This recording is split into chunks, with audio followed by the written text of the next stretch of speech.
મારી માતા બેન માવડીઓ અહીંયા બેઠી છે. હવે મને લાગે છે કોઈ વાંઢો દીકરો નહીં રહી. હવે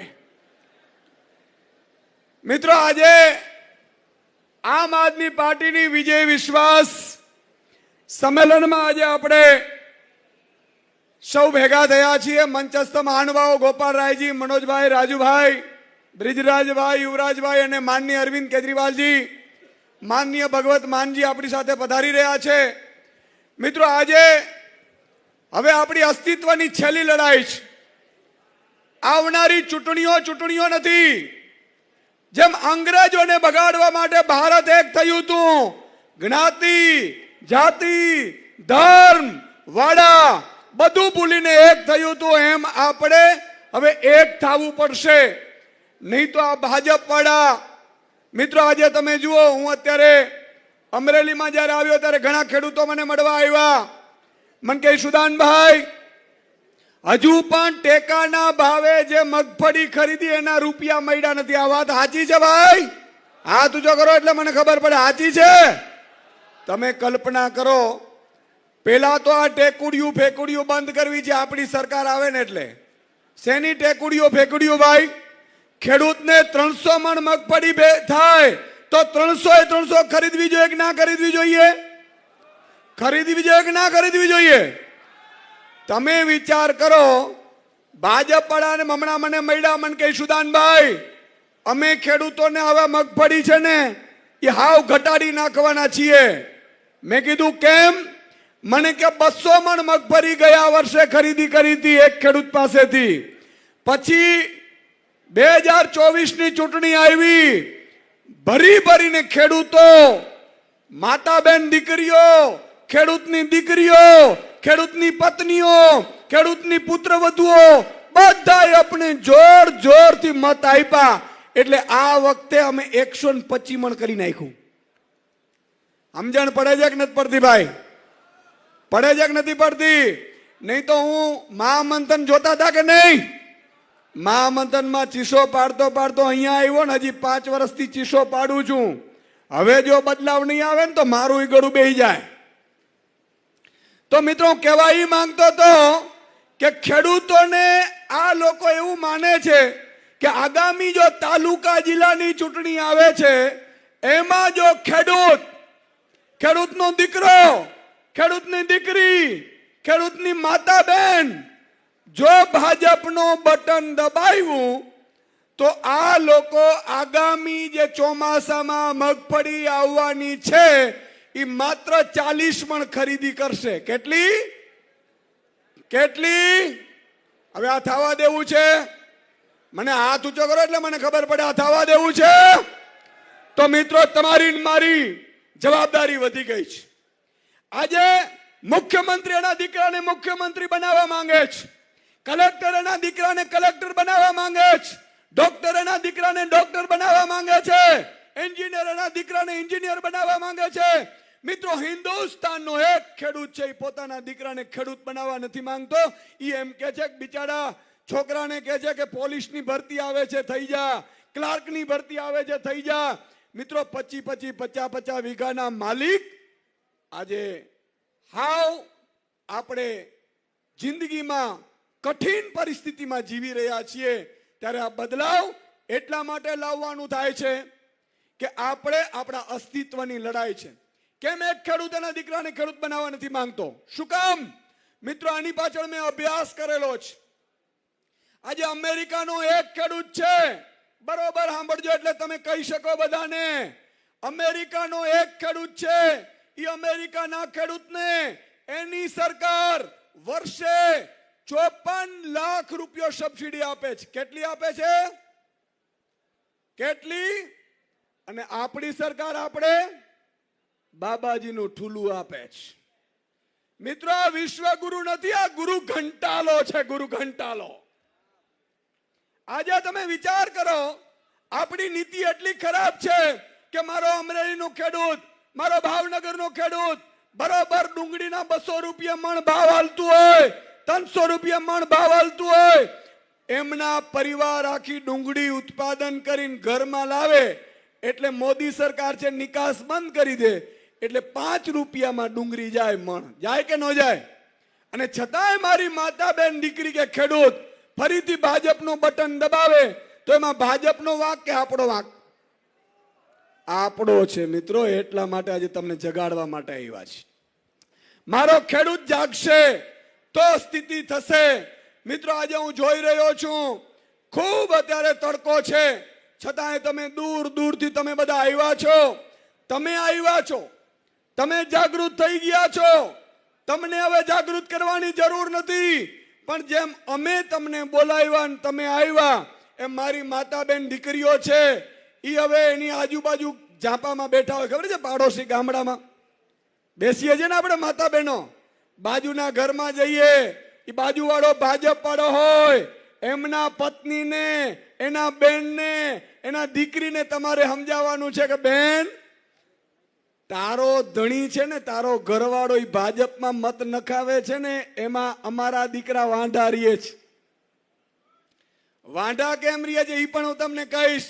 એટલે એને સમજાવવાનું છે બેન કે ગેસના સિલિન્ડરના ભાવ 400 રૂપિયા હતા ત્યારે ભાજપ વાળા વિરોધ કરતા હતા અને અત્યારે 1100 માં એમ બટકાવે છે કે આ ગેસની છે ને રોટલી બહુ સારી થાય. મારા હારા ગુરુ ઘંટાલોની ફોજ છે. તો મિત્રો એક એક ઘરે તમારે જાગૃતિ લાવવી પડશે. આજે ગામડે ગામડે હું જાઉં છું, હું લોકોને પૂછું કે આમાં ખરેખર કુંવારાઓની સંખ્યા કેટલી છે, તો કે સાહેબ અમારે તો 96 વાંઢા છે. દીકરાઓ, એમાં માતા પિતાનો વાંક નથી. માતા પિતા તમે જુઓ, દીકરો ખૂબ મહેનત કરતો હોય, રાત્રે પાણી વારતો હોય, રાત્રે મહેનત કરે, 1-5 હાથ પૂરો હોય, માતા પિતાની આશીર્વાદ લઈને ઘરથી બહાર નીકળતો હોય તો એને દીકરી આપવામાં નથી આવતી. એ એટલા માટે મિત્રો, ગોપાલભાઈ ઇટાલિયા માટે એકવાર તાળીઓનો ગડગડાટ થઈ જાય. તો મિત્રો એ રાત દિવસ મહેનત કરીને દીકરો અને એમના માતા પિતા મહેનત કરતા હોય, છતાંય દીકરી જ્યારે માગું નાખવા જાય એટલે પૂછે કે ક્યાં રહો છો? તો કે અમરેલીના કુવાડ ગામડામાં રહું છું.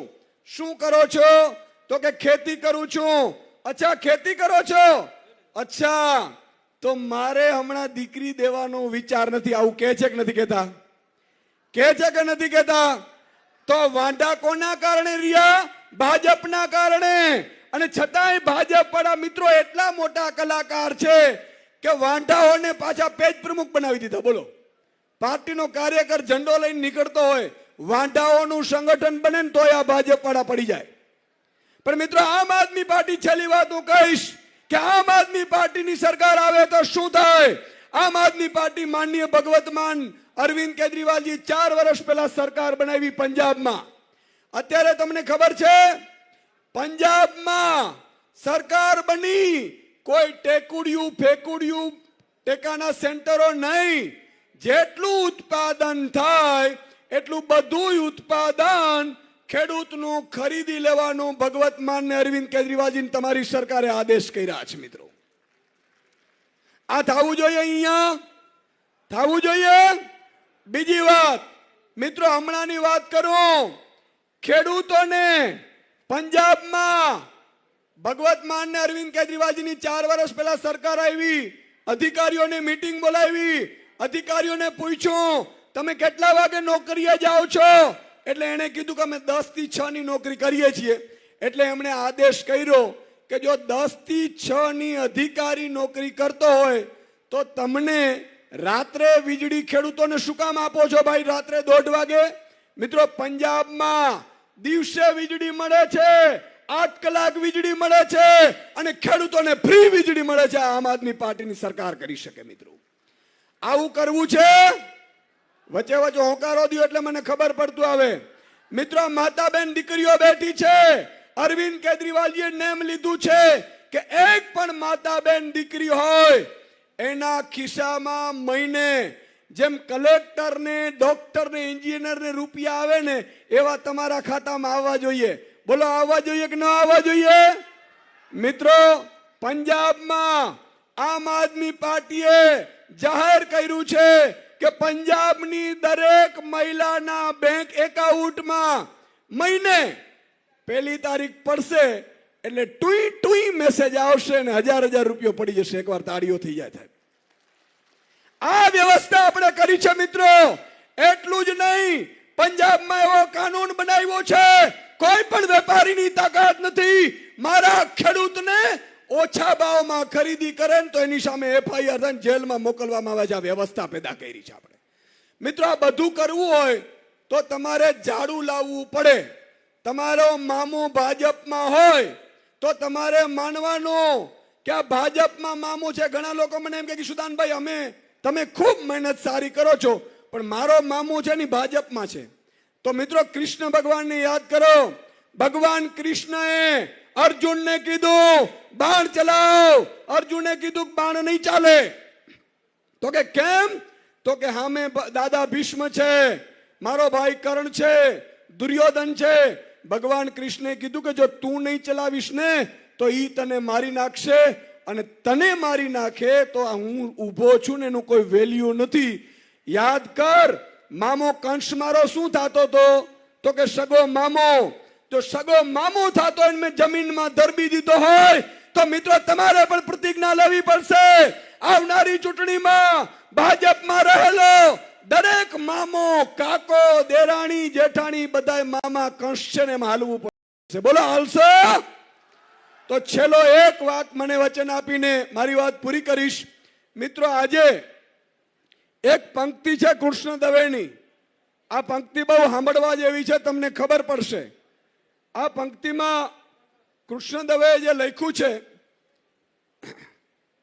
તમને સંભળાવું એટલે તમને ખબર પડે સાહેબ અમે કેટલી રીતે અત્યારે મથામણ કરી રહ્યા છે. જો તમે મહેનત નહીં કરો તો આપણે ફેલ જશું.